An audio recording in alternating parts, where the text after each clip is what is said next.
दोस्तों, पति पत्नी दोनों अच्छी पीढ़ी का निर्माण करने की जिम्मेदारी होती है। चाणक्य ने बताया है कि पत्नी में अगर ये अवगुण हैं तो उसे त्यागना ही बेहतर है, फिर चाहे प्रेम की ही बलि क्यों न देनी पड़े। कहते हैं कि हर सफल आदमी के पीछे औरत का संघर्ष होता है। चाणक्य नीति कहती है कि महिलाओं में बिगड़े व्यक्ति को सुधारने की क्षमता होती है। यही वजह है कि बेटी जब बहू बनकर जाती है तो घर परिवार की इज्जत उसके हाथ होती है। पति पत्नी दोनों अच्छी पीढ़ी का निर्माण करने की जिम्मेदारी होती है। अगर पत्नी में कुछ गंभीर अवगुण हो तो न सिर्फ दाम्पत्य जीवन में आग लग जाती है, बल्कि परिवार भी इसका हर्जाना भुगतता है। चाणक्य ने बताया है कि पत्नी में अगर ये अवगुण हैं तो उसे त्यागना ही बेहतर है, फिर चाहे प्रेम की ही बलि क्यों न देनी पड़े। अभद्र भाषा। चाणक्य नीति के अनुसार जिस पत्नी के कटु वचन हो तो उससे समझाइश करनी चाहिए, फिर भी ना माने तो उसका त्याग करने में ही भलाई है, क्योंकि बुरी बोली हथियार से ज्यादा तीखा वार करती है। ऐसी स्त्रियां बिना सोचे समझे अपशब्द बोल जाती हैं, इन्हें दूसरे के इमोशंस का भी ख्याल नहीं रहता। अभद्र भाषा का इस्तेमाल करने वाली पत्नी परिवार की छवि को खराब कर देती है। बात बात पर क्रोध, गुस्सा हमेशा काम बिगाड़ता है। चाणक्य के अनुसार क्रोध से लिप्त व्यक्ति सही बुरे का अंतर करना भूल जाता है और ऐसे में वो दूसरों को असहनीय कष्ट पहुंचाता है। यही वजह है कि बात बात पर गुस्सा करने वाली पत्नी को परिवार की खातिर छोड़ना ही ठीक है, क्योंकि ऐसे रिश्तों में कभी खुशियां नहीं आ सकती। साभार्या या शुचिदक्षा सा भार्या या पतिव्रता, साभार्या या पतिप्रीता सा भार्या सत्यवादिनी। अर्थात इस श्लोक में चाणक्य कहते हैं कि एक आदर्श पत्नी वह होती है जो मन, वचन और कर्म तीनों से शुद्ध होती है, जिसका आचरण अच्छा होता है। जो ससुराल को अपना समझे वह कुशल गृहिणी कहलाती है। इन तीन पुरुषों के पास अपनी स्त्री को अकेला कभी न छोड़े, वरना पछताओगे। दोस्तों, ऐसे लोगों के पास अपनी स्त्री को भूलकर भी अकेला न छोड़े। चलिए इसे समझते हैं इस कहानी के माध्यम से कि वो कौन से लोग हैं जिनके पास अपनी स्त्री को भूलकर भी नहीं छोड़ना चाहिए। एक गांव में हंस और हंसिनी का जोड़ एक पेड़ पर रहता था। उस पेड़ के पास में एक गोपाल नाम के व्यापारी का घर था। उस घर में वो गोपाल और उसकी पत्नी रहते थे। उस पेड़ पर रहने वाले हंस और हंसिनी उस घर के आंगन में अक्सर चुग्गा चुगने जाते रहते थे। वो व्यापारी गोपाल हंस और हंसिनी को चुग्गा खिलाता था। वो व्यापारी गोपाल व्यापार के सिलसिले में कई दिनों के लिए गांव से बाहर रहता था। एक दिन वो हंस सेठ से कहता है कि हे सेठ, आपको अपनी पत्नी को अकेला छोड़कर नहीं जाना चाहिए। अब गोपाल कहने लगता है कि हंस, तुम ऐसा क्यों कह रहे हो? क्यों मैं अपनी ही पत्नी को अपने घर पर अकेला नहीं छोड़ सकता? तब हंस कहता है कि सेठ जी, ये बात मैं आपको एक कहानी के माध्यम से बताता हूं। आप ऐसे नहीं समझेंगे, मैं आपको एक कहानी सुनाती हूं। तब वो गोपाल कहता है कि ठीक है, तुम कहानी सुनाओ। हंस कहता है कि किसी राज्य में भव्यराज नाम के एक राजा राज करते थे। भव्यराज एक सन की किस्म का राजा था। एक बार वो भ्रमण करने के लिए जंगल में चला जाता है। जंगल में घूमते घूमते उनकी भेंट एक संत महात्मा से हो जाती है। वो संत महात्मा एक पाखंडी था। राजा भव्यराज सभी साधु संतों पर बहुत विश्वास करता था। उस संत को देखकर राजा भव्यराज के मन में एक जिज्ञासा उठी। राजा भव्यराज ने सन्यासी को अपना परिचय दिया और उससे पूछने लगे कि हे गुरुवर, आप बहुत पहुंचे हुए संत दिखाई पड़ते हैं। मेरी रानी इस समय गर्भवती है। मैं जानना चाहता हूं कि मेरी रानी की कोख से पुत्र का जन्म होगा या पुत्री का। तब वो ढोंगी संत कहने लगा कि हे राजन, मैं ये तो नहीं जानता कि तुम्हारी रानी की कोख से पुत्र का जन्म होगा या पुत्री का जन्म होगा, परंतु हे राजन, मैं तुम्हें इतना जरूर कह सकता हूं कि अगर तुम्हारी रानी ने किसी पुत्री को जन्म दिया तो तुम्हारा सर्वनाश हो जाएगा। उस ढोंगी सन्यासी की ये बात सुनकर राजा बड़ा ही भयभीत हो गया और वो सोचने लगा कि अगर मेरी रानी ने किसी पुत्री को जन्म दे दिया तो मेरी मृत्यु हो जाएगी। यही बात सोचकर राजा को पुत्री के नाम से नफरत होने लगी। घर आने के बाद राजा ने अपनी रानी से आकर कहा कि हे रानी, भूल से भी हमारे घर में पुत्री का जन्म नहीं होना चाहिए। अगर हमारे घर में पुत्री पैदा हुई तो मैं तुम्हें सैनिकों से कहकर जान से मरवा दूंगा और होने वाली पुत्री को भी मरवा डालूंगा। राजा की ये बात सुनकर वो रानी डर गई, क्योंकि वो जानती थी कि राजा बड़ा ही सनकी किस्म का राजा है। अगर मेरी कोख से पुत्री का जन्म हुआ तो ये सच में उस पुत्री को मरवा देगा। अब वो रानी रोज भगवान से प्रार्थना करने लगी थी कि हे परमात्मा, मेरी कोख से पुत्री का जन्म ना हो, वरना राजा उसे जीवित नहीं छोड़ेंगे। भगवान की कृपा से रानी ने सर्वप्रथम एक पुत्र को जन्म दिया, जिसे देखकर रानी और राजा भव्यराज बहुत प्रसन्न हुए। राजा भव्यराज तो इसीलिए प्रसन्न हुआ कि अच्छा हुआ उसे पुत्री नहीं हुई। इसके उपरांत रानी इसीलिए प्रसन्न हुई कि अगर पुत्री होती तो राजा उसकी हत्या कर देता, जिससे उसके पति को कन्या हत्या का दोष लगता। अब कुछ समय बाद जब रानी ने फिर से गर्भ धारण किया, उसके बाद बच्चे का जब जन्म होने का समय आया, तब उसी दौरान राजा को किसी जरूरी काम से दूसरे राज्य में जाना पड़ गया और उस राजा को लौटने में कई दिन लगने वाले थे। जाते समय राजा अपनी रानी से कहकर गया कि यदि तुम्हारे गर्भ से बेटी का जन्म हो तो उसे सैनिकों से कहक मरवा देना। मैं अपनी पुत्री का चेहरा नहीं देखना चाहता। वो हंस उस सेठ कहता है कि इतना कहकर राजा तो चला गया और अब उस राजा को अपने नगर लौटने में कई माह का समय लग गया। लेकिन इसी दौरान रानी ने एक पुत्री का जन्म दिया। रानी को जिस बात का डर था वही हो गया। बेटी को देखकर रानी घबरा गई। वो सोचने लगी कि अब तो राजा के आदेश के अनुसार बेटी की हत्या करनी पड़ेगी, परंतु ये एक निंदनीय काम है। भला मैं इस काम को कैसे करूंगी? मैं एक मां हूं और मेरे लिए जितना मुझे बेटा प्यारा है, उसी प्रकार उतनी ही मेरी बेटी भी प्यारी है।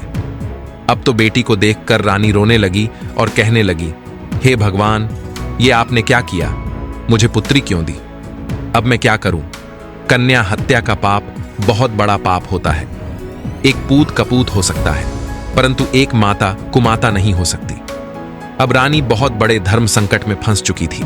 रानी को रोता हुआ देखकर एक दाई रानी से पूछने लगी कि हे रानी, आप रो क्यों रही हो? है रानी, घर में पुत्री हुई है, ये तो बड़े ही सौभाग्य की बात है, पर आप तो यूं ही बैठी रो रही हो, इसका क्या कारण है?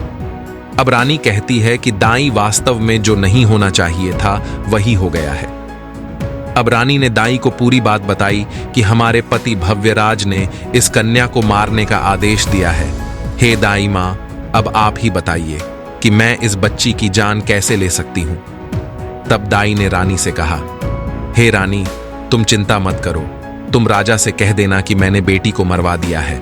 मैं तुम्हारी बेटी को सबके सामने मारने के लिए लेकर जाऊंगी, लेकिन मैं इसे मारूंगी नहीं, बल्कि मैं इसका पालन पोषण करूंगी। अगर मुझसे कोई पूछेगा तो मैं कह दूंगी कि ये बच्ची मेरी भतीजी है। इस एक उपाय से बच्ची की जान भी बच जाएगी और ये आपकी पुत्री राजा की नजरों से दूर भी हो जाएगी। दाई ने कहा है, हे रानी, आप इसके पालन पोषण को लेकर चिंतित मत हो, मैं इसे अपनी बेटी की तरह ही पालूंगी। ये सुनकर रानी बहुत खुश हुई। वो सोचने लगी कि यही ठीक रहेगा। ये बेटी भले ही मुझे देखने को ना मिले, लेकिन कम से कम वो जीवित तो रहेगी। तब रानी ने बड़े ही उदास मन से कुछ सोने के आभूषण अपनी पुत्री के लालन पालन के लिए उस दासी को दे दिए और उस दासी से रानी ने कहा, हे दाई मां, मैं तुम्हारा ये एहसान जिंदगी भर नहीं भूलूंगी। जब कभी भी तुमको धन की जरूरत पड़ेगी तो मैं तुम्हें इससे भी अधिक धन दौलत दूंगी, परंतु मेरी बेटी का ये सच कभी किसी के सामने खुलने मत देना। दाई को इतना समझाने के बाद में रानी ने अपनी उस बेटी को दाई को सौंप दिया और धीरे धीरे पूरे राज्य में और महल में ये खबर उस दाई ने फैला दी कि राजा के आदेश के अनुसार मैंने ले जाकर उस बच्ची को मार दिया और उसे जमीन में दफना दिया है। अब उस बेटी को ले जाने के बाद दाई ने उस बेटी का बहुत अच्छे ढंग से पालन पोषण करना शुरू कर दिया। जब कुछ दिन बीते तो इसके बाद राजा भव्यराज अपने राजमहल में लौट कर आया तो राजा को भी उसने यही बात बताई कि आपके जाने के बाद रानी ने एक बेटी को जन्म दिया था और उस बेटी को आपके आदेश के अनुसार मारने के बाद जमीन में दफना दिया गया है। अब ये बात सुनकर राजा को बड़ी खुश हुई। इधर दाई उस बच्ची को अपनी भतीजी बताकर पालने लगी और उस बच्ची को जब भी रानी को देखने की इच्छा होती थी तो दाई उसे लेकर राजमहल में चली आती थी। उस बच्ची को देखकर रानी की ममता उमड़ने लगती। रानी चोरी चुपके उस बच्ची से प्यार कर लिया करती थी। अगर कोई पूछ लेता था कि ये बच्ची कौन है तो वो उस लड़की को दाई के भाई की लड़की बताती थी। अपनी पुत्री को देखकर रानी को बड़ा सुकून मिलता था। वो उस दाई को धन वस्त्र आभूषण दे दिया करती थी। इधर रानी के आदेश के अनुसार उस दाई ने बेटी की परवरिश में किसी प्रकार की कोई कमी नहीं होने दी। अब तो धीरे धीरे करके वो बेटी बड़ी होने लगी। धीरे धीरे वो जवान हो गई। उस रानी की पुत्री का पालन पोषण राजमहल में नहीं हुआ था, एक गरीब दाई के घर में हुआ था। पर फिर भी वो एक सुंदर राजकुमारी की तरह दिखाई पड़ती थी। धीरे धीरे वो सुंदर यौवन से संपन्न हो गई। जब वो जवान हुई तो दाई ने उसे राजमहल ले जाना बंद कर दिया। वो पूरे दिन दाई के घर में ही रहा करती थी। वो हंस सेठ से कहता है कि एक दिन राजा भव्यराज अपने नगर का भ्रमण कर रहा था। तब उसकी सवारी उस दाई के घर के सामने से होकर निकली तो वो कन्या अपने घर के सामने की जगह पर स्नान करने के बाद अपने बालों को सुखा रही थी। वो राजा की लड़की रूपवती तो थी ही, उस समय तो वो और भी ज्यादा सुंदर प्रतीत हो रही थी। घोड़े के रथ पर बैठे राजा भव्यराज ने अचानक उस कन्या को देखा तो उस कन्या को देखकर राजा को बिजली जैसा झटका लग गया, क्योंकि वह नव युवती थी। राजा उसकी सुंदरता पर मोहित हो गया। राजा ने उसी समय अपने मंत्री से पूछा कि हे मंत्री, ये राजकुमारी जैसी दिखने वाली कन्या कौन है? मुझे तो उसने अपने रूप से घायल कर दिया है। अतिशीघ्र इसका पता लगाओ। मंत्री ने तुरंत पता लगाकर राजा को बताया, महाराज, ये कन्या एक बूढ़ी औरत की भतीजी है। अब राजा को रात भर नींद नहीं आई। बार बार उसी लड़की का चेहरा और उसके बदन की कोमलता उस राजा की आंखों के सामने आ जाता था। सवेरा होते ही राजा ने मंत्री से कहा, मंत्री, वो लड़की बहुत ही सुंदर है। उसने मेरी रातों की नींद उड़ा दी है। उसकी मूरत मुझे बार बार परेशान करती है। अब तो मैं उसके बिना रह नहीं पाऊंगा। तुम एक काम करो, कुछ लोगों को साथ लेकर जाए और आप उस बूढ़ी औरत से उस लड़की के साथ मेरे विवाह की बात कीजिए। उसी दिन राजा के कहने पर राजा का मंत्री अपने कुछ सैनिकों को अपने साथ लेकर उस लड़की का हाथ मांगने उस बूढ़ी औरत के घर पर चला जाता है और सारी बात उस दाई को बताता है कि हे बूढ़ी माता, हमारे राजा साहब आपकी बेटी से विवाह करना चाहते हैं। मंत्री के मुख से ऐसे वाक्यों को सुनने के बाद में दाई के मानो एकदम से होश ही उड़ गए। दाई मन में सोचने लगी, हे भगवान, ये कैसा अनर्थ होने जा रहा है। आखिर अब मैं क्या करूं? ये कन्या तो उसी राजा की बेटी है और अब ये राजा इस बात को नहीं जानता है। अब उसी समय उस बूढ़ी मां ने साफ इनकार करते हुए कहा, भाई, मैं एक गरीब स्त्री हूं और ये मेरी भतीजी राजा जी के लायक नहीं है, इसलिए आप दोबारा इस रिश्ते को लेकर मेरे घर कभी मत आना। उस बुढ़िया की बात सुनकर मंत्री ने कहा कि हे बुढ़िया मां, तुम कैसी मूर्ख स्त्री हो। राजा के साथ अपनी पुत्र का विवाह करने से इनकार क्यों कर रही हो? आपको तो अपना भाग्य समझना चाहिए कि राजा जी स्वयं आपकी पुत्री से विवाह करने के लिए इच्छुक है। उस मंत्री के बार बार कहने पर भी उस बूढ़ी औरत ने राजा के साथ अपनी पुत्री का विवाह करने से साफ इनकार कर दिया। जब वो बुढ़िया नहीं मानी तो थक हार कर मंत्री वापस राजा के महल में चला गया और राजा को सारी बातें कह सुनाई कि हे राजन, वो बुढ़िया तो अपनी जिद पर अड़ी है और आपके साथ अपनी बेटी का विवाह करने से इनकार कर रही है।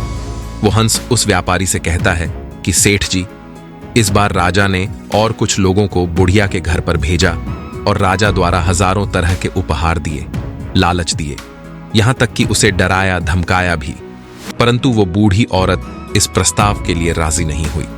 बुढ़िया का हठ देखकर राजा एकदम गुस्से से भर गया। राजा ने उसी समय तुरंत ही ऐलान कर दिया कि उस बूढ़ी औरत को पकड़कर हमारे दरबार में लेकर जल्द से जल्द उपस्थित करो। तब राजा का आदेश मिलने के बाद में राजा के सिपाही तुरंत ही उस बुढ़िया के घर गए और उस बूढ़ी औरत को बंदी बनाकर ले आए। बंदी बनाने के बाद दरबार में लाकर उस बूढ़ी औरत को सैनिकों के द्वारा राजा के कहने पर कई कोड़े मारे गए, जिसे वो बुढ़िया स्त्री बर्दाश्त नहीं कर पा रही थी। कोड़ों की मार पड़ते ही बूढ़ी औरत राजा के सम्मुख एकदम से चीख कर उसने सारी सच्चाई बता दी कि हे महाराज, वो लड़की कोई और नहीं बल्कि आपकी ही सगी बेटी है। आपकी रानी ने मुझे जब उस बेटी को मारने के लिए दिया तो मैंने उस बेटी को मारना ठीक नहीं समझा। मारने की बजाय मैंने उसे अपने घर में रखकर अपने भाई की बेटी बताकर उसे पालना उचित समझा। मैंने ही आपकी बेटी को पाल पोस कर इतना बड़ा किया है। यदि आप अपनी ही बेटी से विवाह करेंगे तो आप बहुत बड़े पाप के भागीदार बनोगे। उस दाई की बात सुनकर राजा चकित रह गया। उसने अपना माथा पीटा और सोचने लगा, हे भगवान, मैं ये कितना बड़ा पाप करने जा रहा था।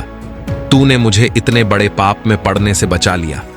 अब तो राजा भव्यराज को उस दाई पर और भी ज्यादा गुस्सा आने लगा। उसने तुरंत ही अपने बेटे को आदेश दिया कि बेटा, अपनी बहन को जंगल में ले जाओ और वहां पर जाकर इसका सर काट देना और इसे वहीं गाड़ देना। मुझे प्रमाण देने के लिए तुम इसकी दोनों आंखें निकाल कर मुझे लाकर दिखा देना, तब मैं समझ जाऊंगा कि तुमने इसे मार दिया है। उस राजा का एक बेटा था जो रानी की पहली संतान थी और वो उस लड़की से बड़ा था। अब वो भी जवान हो चुका था। अपने पिता की ऐसी बातों को सुनने के बाद में वो एकदम से परेशान हो गया। वो अपने मन में सोचने लगा, पिताजी ने मुझे एक बहुत ही बड़ा पाप का कार्य सौंप दिया है। इतने वर्षों के बाद तो मुझे मेरी बहन मिली है और उसे मैं अपने हाथों से कैसे मार सकता हूं। अगर मुझसे ऐसा कार्य हुआ तो भगवान मुझे कभी क्षमा नहीं करेंगे। हे भगवान, ये पाप मुझसे ना कराओ। अब तो ये बात सोच सोचकर राजकुमार बड़ा दुखी होने लगा। मन में सोचने लगा कि किस प्रकार अपने हाथों से अपनी बहन की हत्या करूंगा, किस तरह से मैं अपनी बहन की आंखें निकाल पाऊंगा। यदि मैं अपने पिता को बहन का कत्ल करने से मना करता हूं तो मेरे पिताजी बहुत जिद्दी हैं। वो मुझसे नहीं तो किसी और से कहकर मेरी बहन को अवश्य ही मरवा देंगे। अब तो मजबूर होकर राजकुमार अपनी बहन को लेकर जंगल की ओर जाने लगा, क्योंकि उसे तो जाना ही था। उसे अपने पिता के आदेश का पालन भी करना था। अपनी बहन को जंगल में ले जाते समय भाई का प्यार बहन के प्रति उमड़ पड़ा और वो अपनी बहन से कहने लगा, मेरी प्यारी बहन, किसी भी सूरत में मैं तुम्हारा कत्ल नहीं कर पाऊंगा। मैं तुम्हें यही जंगल में छोड़ देता हूं। अब भगवान ने चाहा तो आगे तुम्हारी किस्मत रही तो तुम अवश्य ही बच जाओगी। अब देखो तुम्हारी किस्मत तुम्हारे साथ क्या करती है। तब बहन ने जवाब दिया, भैया, तुम मुझे मार दो और मुझे मारकर मेरी आंखें निकालकर पिताश्री को ले जाकर दिखा दो। और यदि तुम अपनी बहन की आंखें निकाल कर नहीं ले जाओगे तो हमारे पिताजी तुझे भी मार देंगे। उस समय वे दोनों भाई बहन एक दूसरे से लिपटकर बहुत रोए। उन दोनों भाई बहन के ऊपर दुखों का पहाड़ टूट पड़ा था। अब उन्हें कुछ समझ में नहीं आ रहा था कि वे क्या करें। अंत में राजकुमार ने निश्चय कर लिया कि वो अपनी बहन को नहीं मारेगा। उसने अपनी बहन को समझाया कि बहन, मैं तुम्हें इस जंगल में छोड़कर जा रहा हूं। आगे भगवान की जो मर्जी होगी वो वही करेगा। मैं पिताजी के सामने कोई बहाना बना दूंगा। इतना कहकर उसने अपनी बहन को वहीं जंगल में छोड़ दिया और वो राजकुमार आगे के लिए चल पड़ा। आगे जाकर उसे जंगल में एक हिरण दिखाई दिया। उसने तुरंत उस हिरण का वध कर दिया और फिर उसकी दोनों आंखें निकाल ली। उसके बाद वो अपने पिता के समक्ष पहुंचा और उसने हिरण की वहीं दोनों आंखें दिखाते हुए कहा, पिताजी, मैंने बहन को मारकर एक बहती हुई नदी में फेंक दिया है। वे आंखें देखकर राजा को भी भरोसा हो गया कि वास्तव में मेरे पुत्र ने उस लड़की को मार दिया है। अब वो राजा बड़ा प्रसन्न हुआ। अब इधर उस रानी ने अपने बेटे को अपने पास बुलाया और पूछा, बेटा, क्या तूने सच में अपनी बहन को मार दिया है क्या?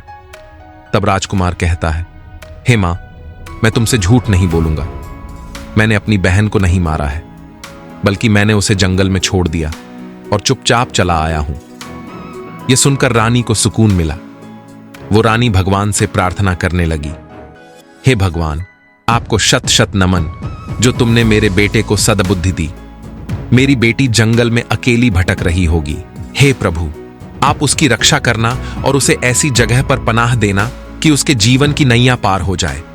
मैंने जब उसे जन्म दिया है तो वो अपना पूरा जीवन जीकर ही मृत्यु को प्राप्त हो। इधर वो राजकुमारी जंगल में पत्ते फूल खाकर धीरे धीरे करके अपना गुजारा करने लगी। पेड़ पत्थर तथा झाड़ियों के बीच वो घूमते घूमते उसके वस्त्र बिल्कुल ही फट चुके थे। वो अर्धनग्न अवस्था में उसी जंगल में भटक रही थी। ऐसा करते करते कई दिन उसके जंगल में बीत चुके थे। वृक्षों से फल फूल खाकर अपना दिन गुजारती थीं और घनी झाड़ियों के बीच छिपकर सो जाती थी। एक दिन उसी जंगल में एक दूसरे राज्य का राजा शिकार करने के लिए आया। इधर वो राजकुमारी वृक्षों से फल तोड़कर खा रही थी। जैसे ही उसके कानों में घोड़े की आवाज पहुंची तो राजकुमारी घनी झाड़ियों के बीच छिपकर बैठ गई। अब संयोगवश से वो राजा उसी वृक्ष के नीचे आकर विश्राम करने के लिए बैठ गया। जब राजा की नजर उन झाड़ियों के बीच गई तब उसने देखा कि झाड़ियों के बीच कोई बैठा है। उसे किसी मनुष्य की आकृति नजर आ रही थी। राजा ने तुरंत ही आवाज लगाकर पूछा कि अरे तुम कौन हो और इन झाड़ियों के बीच में क्या कर रहे हो? तुम जो भी हो तुरंत बाहर निकलो और हमारे सामने आओ। मैं तुम्हें विश्वास दिलाता हूं कि मैं तुम्हें कोई भी हानि नहीं पहुंचाऊंगा। उस राजा की बात सुनकर झाड़ियों के बीच से राजकुमारी ने आवाज दी, हे राहगीर, मैं एक दुखी लाचार स्त्री हूं और मेरे बदन पर जो वस्त्र है वो फट चुके हैं। मैं निर्वस्त्र हूं। यदि तुम कोई वस्त्र मुझे दे सकते हो तो मैं उसे पहनकर बाहर आ जाऊंगी। वो राजा स्त्री की आवाज सुनकर आश्चर्यचकित हो गया कि इस जंगल के बीच में भला ये स्त्री क्या कर रही है। जरूर ही ये स्त्री किसी दुख की मारी होगी। तब राजा ने एक चादर उस झाड़ी में फेंक दी। फिर उसके बाद उस राजकुमारी ने अपने बदन को उस चादर से अच्छी तरह से ढका और उसके बाद वो राजा के सामने आ गई। राजा ने उसकी सुंदरता को देखा तो वो उसे देखता ही रह गया। वो सोचने लगा, इतनी सुंदर स्त्री मैंने अपने जीवन में पहले कभी नहीं देखी है। किसने इसे जंगल में छोड़ दिया है? ये तो हमारी रानी बनने के योग्य है। तब राजा ने उस राजकुमारी को अपने बारे में बताया और बोला, हे सुंदरी, तुम जो भी हो उससे मुझे कोई मतलब नहीं है। मैं तुम्हें अपनी रानी बनाना चाहता हूं। उस राजा की बात सुनने के बाद में वो राजकुमारी भी उस राजा की पत्नी बनने के लिए तैयार हो जाती है। वो कहते हैं ना कि डूबते हुए को तिनके का सहारा ही बहुत है। यहां तो फिर भी एक राजकुमार था जो उसे अपनी पत्नी बनाना चाहता था। अब वो हंस उस सेठ कहता है कि सेठ जी, इसके बाद वो राजा उस कन्या को अपने घोड़े पर बैठाकर अपने राज्य में ले आया। तो सबसे पहले तो वो अपने पिता के समय के एक बुजुर्ग मंत्री के घर में जा पहुंचा और उस लड़की को उस बुजुर्ग मंत्री के घर पर छोड़ दिया। और उस राजा ने उस मंत्री से कहा कि हे काका, आप ऐसा समझो कि ये आपकी पुत्री है और मैं इस लड़की से विवाह करूंगा। यदि मैं ऐसे इसे अपने महल में ले जाता हूं तो लोग कहेंगे कि राजा किसी की कन्या को भगा कर लाया है, जिससे मेरी मान प्रतिष्ठा पर ठेस पहुंचेगी, जो मैं नहीं चाहता हूं। मैं इससे विधि विधान के अनुसार विवाह करके इसे अपने महल ले जाना चाहता हूं। तब तक ये तुम्हारे घर पर तुम्हारी बेटी बनकर रहेगी और मैं कल कई लोगों के साथ तुम्हारे घर पर रिश्ता मांगने आऊंगा और फिर मैं इसके साथ विवाह करके अपने महल को ले जाऊंगा। अब उस मंत्री ने जवाब दिया, हे महाराज, ये आपकी अमानत है और ये अब मेरी बेटी है। जब आपका मन करे तब आप इसके साथ विवाह करके ले जाना। मैं तब तक इसका ठीक से ख्याल रखूंगा। अगले दिन राजा का सेनापति और उसका मंत्री उस बूढ़े मंत्री के घर पर गए और उस राजकुमारी का अपने राजा के लिए हाथ मांगा। उसके बाद 2-3 दिन में उनका विवाह भी हो गया। विवाह करने के बाद राजकुमारी राजा की पत्नी बनकर रहने लगी। अब वे दोनों बहुत ही प्रसन्न थे। राजा एक सुंदर रानी पाकर खुश था और राजकुमारी घर और पति पाकर प्रसन्न थी। राजा ने शादी के बाद भी अपनी पत्नी से कभी उसका परिचय नहीं पूछा। इसी प्रकार दोनों को एक साथ रहते रहते 2 वर्ष बीत गए। फिर धीरे धीरे वो समय भी आ गया जब रानी ने एक पुत्र को जन्म दिया। अब तो राजा और भी ज्यादा खुश हो गए। एक दिन राजा ने अपनी रानी से पूछा, हे प्रिय, अब हम दोनों एक पुत्र के माता पिता बन चुके हैं। अब हमारा संबंध अटूट हो गया है। अब तुम मुझे अपने कुल खानदान और अपने अतीत के बारे में समझाओ। तब राजकुमारी ने किसी प्रकार से उस बात को टाल दिया। इसी प्रकार से कई वर्ष और बीत गए। कुछ समय बाद रानी ने पुनः एक पुत्र को जन्म दिया। तब राजा ने फिर से अपनी रानी से वही बात दोहराई। अब वो राजकुमारी अपने बीते कल की बातें अपने पति को नहीं बताना चाहती थी, परंतु उसका पति उसके अतीत को जानने की बहुत इच्छा जता रहा था। रानी भी जानती थी कि राजा साहब उससे बहुत प्रेम करते हैं। तब राजकुमारी ने राजा के पूछने पर अपने जीवन की सारी कहानी को सच सच कह सुनाया। जब राजा ने राजकुमारी के मुख से ऐसी दुख भरी दास्तान सुनी तो उसकी भी आंखों में आंसू आ गए। अब राजा अपनी पत्नी के पिता को धिक्कारने लगा। अब वो राजा रानी से बोला कि हे रानी, अगर मैं तुम्हें तुम्हारे पिता से मिलाने ले चलूं तो क्या तुम मेरे साथ चलोगी? तब उस राजकुमारी ने अपने ही पिता से मिलने से इनकार कर दिया। राजा ने जब बहुत अनुनय विनय किया कि तुम्हें एक बार अपने पिता से जरूर मिलना चाहिए। राजा के बार बार निवेदन करने पर रानी अपने पिता से मिलने को तैयार हो गई। उसके बाद अगले दिन राजा ने दूसरे राज्य के राजा यानी रानी के पिता भव्यराज के यहां जाने का निश्चय किया। उन्होंने रथ सजवाया और जाने की पूरी तैयारी हो गई। तभी राजा के पास एक अत्यंत महत्वपूर्ण कार्य आ गया। अब राजा को दूसरे शहर में जाना था। अब राजा ने अपने मंत्री और सेनापति से कह दिया कि तुम सेना की एक टुकड़ी लेकर रानी के साथ चले जाओ, मैं अपना काम खत्म करके वहीं पर आ जाऊंगा। इस प्रकार राजा ने अपने मंत्री और सैनिकों के साथ में अपनी रानी और दोनों बच्चों को राजा भव्यराज के राज्य को रवाना कर दिया। साथ ही रानी को भली भांति समझा दिया कि अपने पिता के यहां जाकर तुम घबराना मत, तुम चिंता मत करना, मैं तुम्हारे पहुंचने से पहले मैं तुम्हारे माता पिता के यहां पहुंच जाऊंगा। अब राजा का मंत्री और सेनापति कुछ सेना को साथ लेकर राजकुमारी के साथ राज भव्यराज के राज्य की तरफ चल पड़े। जिस लड़की से राजा ने शादी की थी उस राजा का नाम शैलेंद्र था। राजा शैलेंद्र के राज्य से राजा भव्यराज का राज्य काफी दूर था, इसलिए चलते चलते रास्ते में ही उन्हें शाम हो गई। तो एक जगह पर उन्होंने अपने रहने के लिए तंबू लगाकर रात भर वहीं रुकने का निश्चय किया। अब जहां पर राजकुमारी का तंबू लगाया गया था उसी जगह पर मंत्री ने भी अपना तंबू लगा दिया। ठीक उसके बराबर में मंत्री का डेरा देख करके राजकुमारी ने कहा कि हे मंत्री जी, क्या तुम जानते हो कि मैं एक राजा की पुत्री हूं और एक यशस्वी राजा की पत्नी भी हूं। तुम मेरे बराबर में ये अपना तंबू क्यों लगवा रहे हो? तुम अपना तंबू ले जाकर कहीं दूसरी जगह लगाओ। तब मंत्री ने उत्तर में कहा कि हे रानी साहिबा, महाराज ने हमें आपकी देखरेख के लिए भेजा है।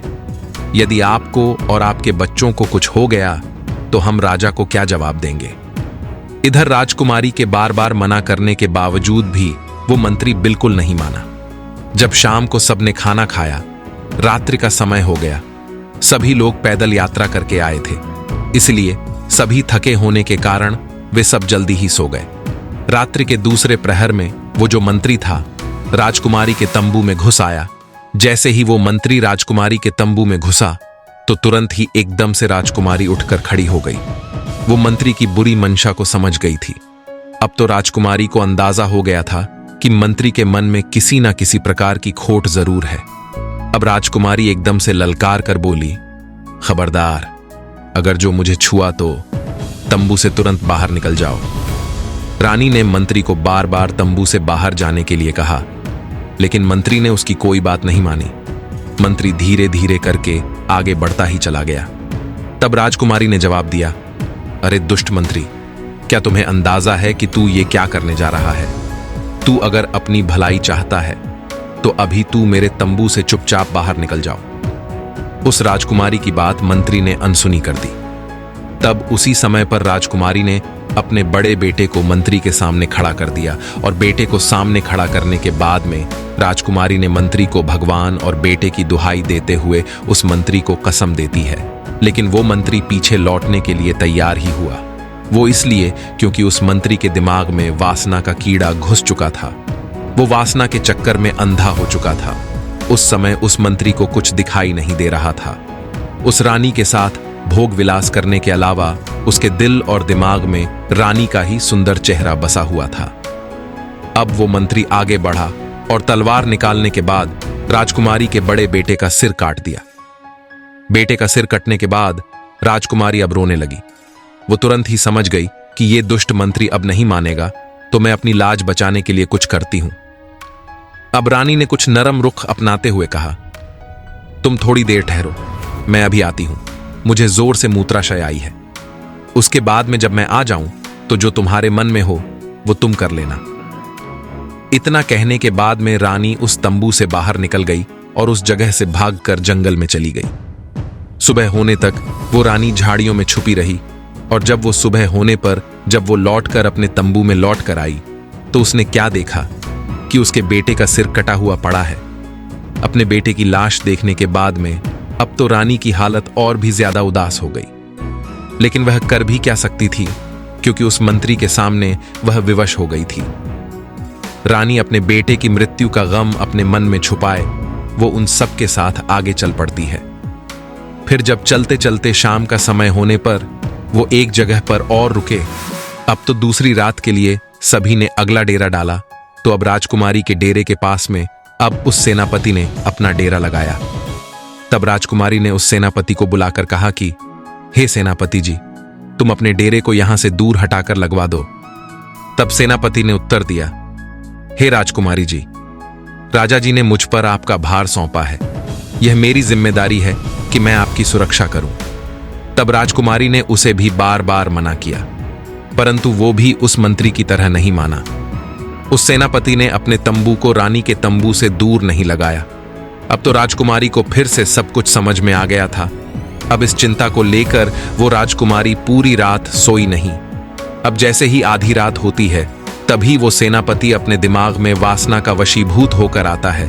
वो राजकुमारी के तंबू में रात्रि के समय जब वो सेनापति भी भीतर गया, तब राजकुमारी ने उस सेनापति को भी ललकार के कहा कि हे सेनापति, क्या तुम जानते नहीं कि मैं कौन हूं? तुम्हें इस बात को पता होना चाहिए। सेनापति, मैं एक राजा की पत्नी हूं, साथ ही एक राजा की बेटी भी हूं। मेरे बारे में यह सब जानते हुए भी आप मेरे तंबू में घुसे आ रहे हो। आप अभी तुरंत ही मेरे डेरे से बाहर निकल जाओ।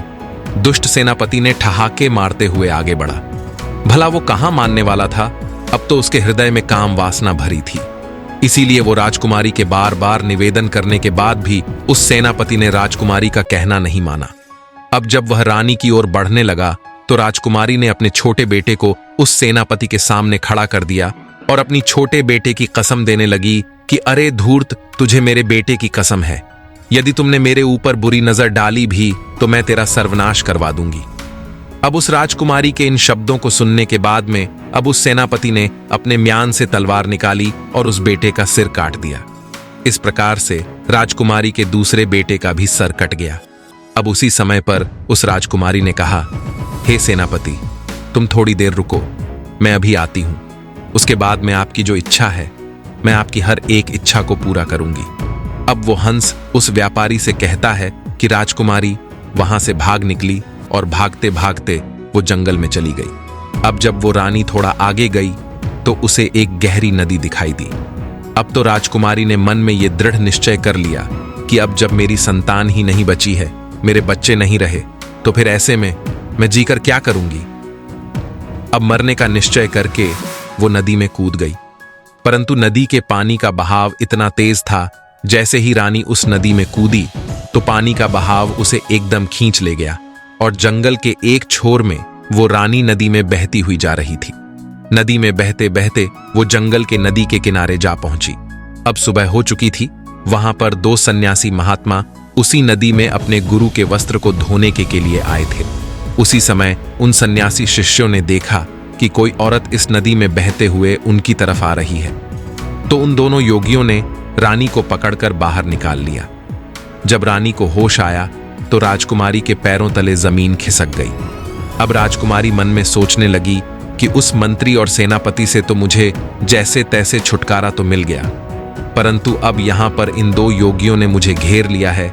जैसे ही दो योग्य ने राजकुमारी को पकड़ा, तब तक वहां 4 सन्यासी महात्मा और आ पहुंचे। अब तो राजकुमारी और भी ज्यादा डर गई।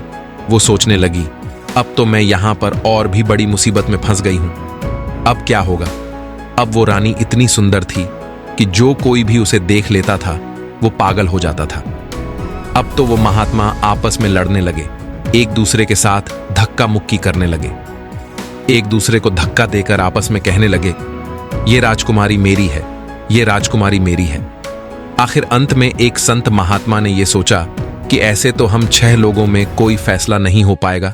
एक काम करते हैं, इसे हम अपने गुरुजी के पास में लेकर चलते हैं, वहीं हमारा फैसला करेंगे।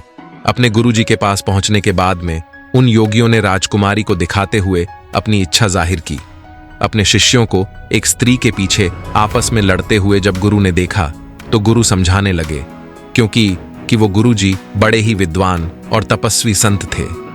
गुरुजी ने उस औरत को देखते ही समझ लिया कि ये स्त्री कोई राजघराने से है। फिर उन्होंने अपने शिष्यों को समझाया कि हे शिष्यों, तुम 6 भाई हो और तुम्हारी कोई बहन नहीं है। तुम एक काम करो, इसे अपनी बहन के रूप में स्वीकार कर लो। यदि ये तुम्हारी बहन बनकर तुम्हारे आश्रम पर रहेगी तो एक ना एक दिन तुम्हारी जिंदगी बदल जाएगी। जब इस प्रकार से गुरु ने समझाया तो गुरु के समझाने पर उनके समझ में सब कुछ आ गया और उन्होंने रानी को अपनी बहन बना लिया। वो सभी साधु रानी के पिता राजा भव्यराज के राज्य में रहते थे। अब तो उस राजकुमारी को पता चल चुका था कि वो अपने बाप के राज्य में प्रवेश कर चुकी है, जहां के राजा उसके पिता भव्यराज हैं। अब रानी उन्हीं महात्माओं के आश्रम पर रहने लगी। वे 6 महात्मा उसे अपनी बहन की तरह रखते थे। फिर वो हंस उस व्यापारी से कहता है, हे सेठ जी, उधर राजा शैलेंद्र भी अपने मंत्री और सेनापति और सेना से आकर मिला तो उसने अपनी पत्नी और बच्चों को वहां पर नहीं देखा। अब उस राजा ने आकर के सेनापति और मंत्री से अपनी पत्नी और बच्चों के बारे में पूछा तो मंत्री और सेनापति एक साथ एक स्वर में मिलकर बोलने लगे, हे महाराज, मुझे क्षमा करना, आपकी जो रानी थी वो रानी नहीं थी, वो तो एक डायन थी। आपके दोनों पुत्रों को मार लेने के बाद में वो रानी वहां से भाग गई। उन्होंने इस प्रकार से कहा कि राजा शैलेंद्र को विश्वास हो गया। अब वो राजा सोचने लगा कि अगर कोई झूठ बोलेगा तो एक बोलेगा, दूसरा क्यों बोलेगा। तो राजा शैलेंद्र ने आदेश दिया कि अब तो हम उसके पिता राजा भव्यराज के पास जरूर जाएंगे। अतिशीघ्र सब लोग राजा भव्यराज के पास चलिए। उधर तो राजा शैलेंद्र अपने सेनापति और मंत्री के साथ अपनी पत्नी के पिता के पास जाता है। इधर राजकुमारी ने अपने 6 भाइयों से कहा, जो उस समय योगी के रूप में थे, कि हे मेरे प्यारे भाइयों, तुम सभी राजा के पास में जाओ और राजा से कहना कि हमारी बहन आपके दरबार में एक किस्सा सुनाना चाहती है। यदि राजा साहब किस्सा सुनना चाहे तो वो हमें दरबार में बुलाएंगे। अब क्योंकि राजकुमारी को पता था कि उसके पिता को किस्सा सुनना बहुत अच्छा लगता है, अब तो वो 6 योगी भिक्षा मांगने के बहाने राजा भव्यराज के दरबार में पहुंच गए। उन्होंने राजकुमारी के द्वारा कही गई बात राजा के सम्मुख जाकर के कह दी। योगियों की बात सुनने के बाद राजा ने तुरंत ही उन्हें मंजूरी दे दी। अब तो किस्सा सुनाने के लिए अगले दिन योगी अपनी बहन को लेकर राज दरबार में पधारे। उस समय राजकुमारी योगियों के भेष में थी, इसलिए उसे कोई भी पहचान नहीं पाया। जब वो राज दरबार में किस्सा सुनाने लगी तो सब लोग बड़े ध्यान से सुनने लगे। राजा को उस लड़की का किस्सा बहुत पसंद आया। अब तो राजा ने उसे बहुत सारा इनाम भी दे दिया। अब सभी योगी बोले, महाराज, जब भी आपको किस्सा सुनने की इच्छा हो तो हम अपनी बहन को ले आया करेंगे। अब तो वो रोज अपने भाइयों के साथ राजा के दरबार में किस्सा सुनाने आया करती थी। इस प्रकार वह राजकुमारी रोज राजा को किस्सा सुनाने के बाद में इनाम पाती थी और अपने योगी भाइयों के साथ वापस लौट जाती थी। अब तो धीरे धीरे उन सन्यासियों के दिन ही बदल गए। पहले वो योगी नगर नगर जाकर भिक्षा मांगते थे, परंतु अब तो उन सबको राजा से ही इतना धन प्राप्त हो जाता था कि कहीं उन्हें कहीं मांगने की जरूरत ही नहीं पड़ती थी। अगली रात को राजकुमारी राजा को किस्सा सुनाने के लिए उनके राज दरबार में आई तो उसने अपने पति, मंत्री और सेनापति को वहीं खड़े हुए देखा। तब राजकुमारी ने सोचा, आज तो ये सभी यहां पर उपस्थित है, तो आज तो किस्सा सुनाने में बहुत ज्यादा आनंद आएगा। तब राजकुमारी पर्दे की आड़ में अपनी जगह पर आकर बैठ गई और अपने बाप से कहने लगी, हे राजा साहब, आज मैं आपके लिए एक बहुत ही दर्द भरी कहानी लेकर आई हूं। यदि कहानी को प्रारंभ करने से पहले किसी को कोई जरूरी काम है तो आप अब भी दरबार से उठकर उसे कर लीजिए। किस्सा सुनाने के दौरान यदि कोई व्यक्ति बीच में से जाएगा तो मैं उसी समय अपना किस्सा सुनाना बंद कर दूंगी। अब उस राजा ने जवाब दिया, बेटी, तुम अपना किस्सा सुनाओ, तुम जैसा कहोगी हम वैसा ही करेंगे। किस्से के बीच में से इस दरबार में से कोई उठकर नहीं जाएगा। अब तो राजा और दरबार के सभी दरबारी किस्सा सुनने के लिए बैठ गए। अब उन सभी में उसका पति और वो विश्वासघाती मंत्री और सेनापति भी थे। अब तो राजकुमारी ने राजा के दरबार में अपना किस्सा शुरू कर दिया। अब वह कहने लगी हे सभा के लोगों, इस किस्से को ध्यान से सुनना। अब वह राजकुमारी किस्सा सुनाने लगी कि किसी देश में एक राजा रहता था जो बड़ा ही जालिम राजा था। उस राजा को अपनी पुत्री से बहुत ज्यादा नफरत थी। जब एक दिन उसके यहां एक बेटी ने जन्म लिया तो उसने अपनी बेटी को अपने बेटे के हाथ जंगल में मरवाने के लिए भेज दिया। राजा ने अपने बेटे को हुक्म दिया था कि उस बेटी को मार के उसकी आंखें निकाल लाओ। अब तो राजा भव्यराज उसकी कहानी को सुनने के बाद में सोचने लगे, ये तो मेरा ही किस्सा है। अब खुश होकर के भव्यराज ने उन योगियों के पास में अपनी मोतियों की माला फेंकते हुए कहा, इस किस्से को अंत तक जरूर सुनाया जाए। जब उस रानी ने किस्सा सुनाया तो राजा की आंखों में पानी भर आया, क्योंकि राजा भव्यराज को अब अपनी करनी पर बहुत पश्चाताप हो रहा था। फिर राजकुमारी आगे बताने लगती है, जब उसका भाई उसे मारने के लिए जंगल में ले गया तो उसके भाई ने अपनी सगी बहन को नहीं मारा और जंगल में अपनी बहन को छोड़कर वापस राजभवन के लिए लौट गया। अब ये जानकर कि अब वो राजा थोड़ा प्रसन्न हुआ, राजा मन में सोचने लगा, शायद हो सकता है आज भी मेरी पुत्री जिंदा हो। इधर वहीं राजकुमारी अपने किस्से को सुनाते हुए आगे बोली, जब उसका भाई उस लड़की को जंगल में छोड़ आया तब वह बेचारी भूख प्यास से व्याकुल इधर उधर भटकने लगी। भूख लगने पर वृक्षों के पत्ते और फल फूल खाकर अपना पेट भर लिया करती थी। इसी तरह से वह अपने आप को जीवित रखती थी। इस प्रकार से जंगल में रहते रहते उस बेटी के तन पर एक भी वस्त्र नहीं बचे तो कहीं से एक दिन घूमता हुआ घोड़े पर सवार एक आदमी आया। वो आदमी किसी देश का राजा था। उसकी नजर जब उस लड़की पर पड़ी तो वो लड़की निर्वस्त्र थी। उस राजा ने उस लड़की को अपना बदन ढकने के लिए अपनी चादर दे दी और वहां से उसे अपना समझकर अपने नगर बुला ले गया और बिना कुछ जाने राजा ने उस लड़की से विवाह कर लिया। रानी ऐसा किस्सा सुना रही थी। किस्से के बीच में अपनी कहानी को सुनकर राजा शैलेंद्र समझ गया कि ये तो उसका ही किस्सा है। उसने भी खुश होकर के एक मोतियों की माला उन योगियों के पास फेंक दी और बोला, ये किस्सा जारी रखा जाए और ये किस्सा अंत तक होना चाहिए। तब आगे राजकुमारी कहने लगी, अब तो वो लड़की किसी राजा की रानी बन चुकी थी, परंतु राजा की रानी बनने के बाद में उस लड़की की कोख से 2 पुत्रों ने जन्म लिया। एक दिन उसके पति ने अपनी पत्नी से उसके जीवन की पूरी घटना पूछी कि तुम कौन हो और उस जंगल में निर्वस्त्र क्यों भटक रही थी। अब उस लड़की ने अपने बाप की करतूतें अपने पति को बताई। ये सुनकर उसका पति बड़ा दुखी हुआ। उसका पति दिल का बहुत अच्छा इंसान था। ये जानकर कि उसकी पत्नी का पिता एक राजा है तो उसे उसके पिता से मिलाने के लिए जब उस राजा ने अगले दिन उसके पिता के घर पर जाने की तैयारी की, लेकिन उसने एक गलती कर दी। उसने अपनी पत्नी और बेटों की सुरक्षा के लिए स्वयं ना जाकर अपने मंत्री और सेनापति को उसके साथ भेज दिया और यही इस राजा की सबसे बड़ी भूल थी, क्योंकि कहते हैं चाहे कोई कितना ही सगा क्यों ना हो, अपनी जवान स्त्री, जवान बहन, जवान बेटी को किसी दूसरे पर भरोसा करके उसके साथ नहीं भेजना चाहिए और ना ही उसके पास छोड़ना चाहिए, चाहे वो कितना ही वफादार और कितना भी विश्वास पात्र हो। मगर जब वासना दिमाग पर हावी होती है तो सारी वफादारी, सारा विश्वास धरा का धरा रह जाता है और स्त्री तो वैसे भी पुरुष के लिए आकर्षण का केंद्र होती है। अगर वह अकेली किसी अन्य पुरुष के साथ जाती है या ठहरती है तो उस पुरुष के मन में काम रूपी विचार आ ही जाता है। भूलकर भी कभी अपनी बहन बेटी को किसी अन्य के साथ नहीं छोड़ना चाहिए, खास करके तब तो और भी नहीं छोड़ना चाहिए जब कोई पुरुष जवान हो, सुंदर हो, अकेला हो। कहते हैं स्त्री, धन और विद्या ये जिसके पास रहती है उसी की हो जाती है। राजकुमारी इधर राजा भव्यराज के दरबार में अपना किस्सा सुना रही थी। राजा भव्यराज और राजा शैलेंद्र उस किस्से को बड़े ध्यान से सुन रहे थे। राजकुमारी आगे कहती हैं कि उधर उस राजा ने अपनी पत्नी और बच्चों को मंत्री और सेनापति के साथ भेज दिया। सफर ज्यादा लंबा था। चलते चलते जब रास्ते में सूर्यास्त हो गया तो उन्होंने वहीं पर रुकने का निश्चय किया। मंत्री ने अपना तंबू रानी के तंबू के बराबर में लगवाया। रानी ने इस चीज का बहुत विरोध किया पर वो नहीं माना, तो रात्रि के समय में मंत्री ने उस राजकुमारी के साथ में दुष्कर्म करने की चेष्टा की, परंतु राजकुमारी के बार बार निवेदन करने पर भी वो दुष्ट मंत्री नहीं माना, बल्कि उसने राजा के बेटे का भी सिर काट दिया। तो रानी अपना धर्म बचाने के लिए मंत्री से बहाना बनाकर जंगल में भाग गई।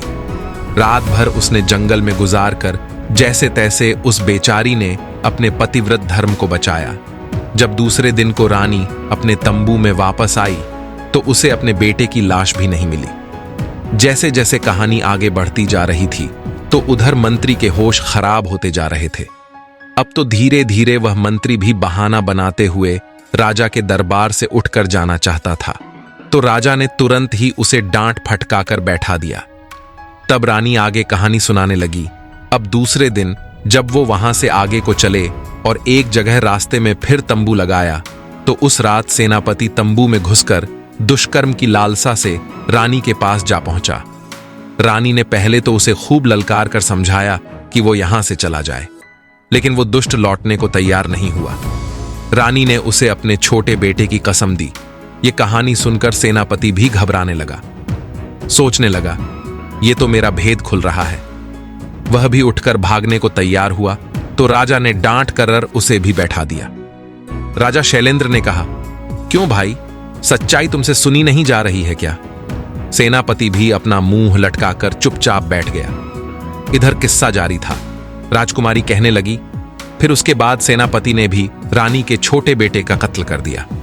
वह गलत भाव लेकर रानी के पास बढ़ता गया तो उसी समय पर किसी न किसी प्रकार से वह राजकुमारी अपनी जान बचा करके वहां से भाग निकली और वहां से एक नदी में कूद गई।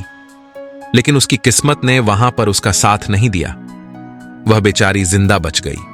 उस नदी के जल में बहते बहते जंगल के दूसरे छोर पर 6 योगियों के पास पहुंच गई। सन्यासियों ने भी उस राजकुमारी को अपनी पत्नी बनाना चाहा, परंतु उनके महान बुद्धिमान गुरुजी ने उन सन्यासियों से यह पाप होने से बचा लिया और गुरुजी के बार बार समझाने पर सन्यासियों ने उस राजकुमारी को अपनी बहन के रूप में स्वीकार कर लिया। फिर वो भाई बहन अपने यहाँ जो राजा था उस राजा के यहाँ पर किस्सा सुनाने के लिए रोज अपनी बहन को ले जाने लगे। इतनी कहानी सुनाने के बाद में वो राजकुमारी अपना पर्दा हटाकर राजा के सामने आकर खड़ी हो गई। अपनी कन्या को देखकर राजा भव्यराज भी पहचान गए और उधर अपनी पत्नी को देखकर राजा शैलेंद्र की आंखें भर आईं। पत्नी को सामने देखकर राजा शैलेंद्र बहुत प्रसन्न हुआ, लेकिन अपने पुत्रों की मृत्यु का दुख उसे अंदर ही अंदर खाए जा रहा था। राजा शैलेंद्र राजा भव्यराज से आज्ञा मांगने लगा कि महाराज, मेरा मंत्री और मेरा सेनापति मेरा ही शत्रु है, इसे मैं स्वयं दंड देना चाहता हूं। तब उसी तरह से राजा शैलेंद्र ने उन दोनों के सिर कटवा दिए। पापियों को उनके करने का दंड मिल चुका था। इधर राजा भव्यराज ने अपनी बेटी को सीने से लगा लिया और बार बार उससे अपने की क्षमा मांगने लगा। पुत्री ने अपने पिता को क्षमा कर दिया। इस प्रकार से राजकुमारी अपने पति के साथ कुछ दिन तक अपने पिता के घर पर ही रही। फिर उसके बाद बड़ी हंसी खुशी के साथ उसके पिता ने अपनी पुत्री की बड़ी धूमधाम से विदाई की। राजा शैलेंद्र अपनी पत्नी को लेकर अपने नगर लौट आया और हंसी खुशी के साथ समय व्यतीत करने लगा। कुछ ही समय में रानी ने 2 बेटों को और जन्म दिया। अब तो उनकी खोई हुई खुशी वापस आ गई। अब वो हंस उस व्यापारी से कहता है, हे सेठ जी, ऐसे लोगों के पास अपनी पत्नी को नहीं छोड़ना चाहिए। कहते हैं ना कि अगर भगवान किसी के पक्ष में होता है तो कोई भी उसका बाल बांका नहीं कर सकता। चाहे कोई कितना भी प्रयास कर ले, कोई उसे मार नहीं सकता। मृत्यु, जीवन मरण ये विधाता के हाथ में होता है, इंसान के हाथ में कुछ नहीं। दोस्ता, आज की ये वीडियो आपको अच्छी लगी हो तो हमारे चैनल को सब्सक्राइब जरूर करें। मिलते हैं अगली वीडियो में। आप अपना ख्याल रखें।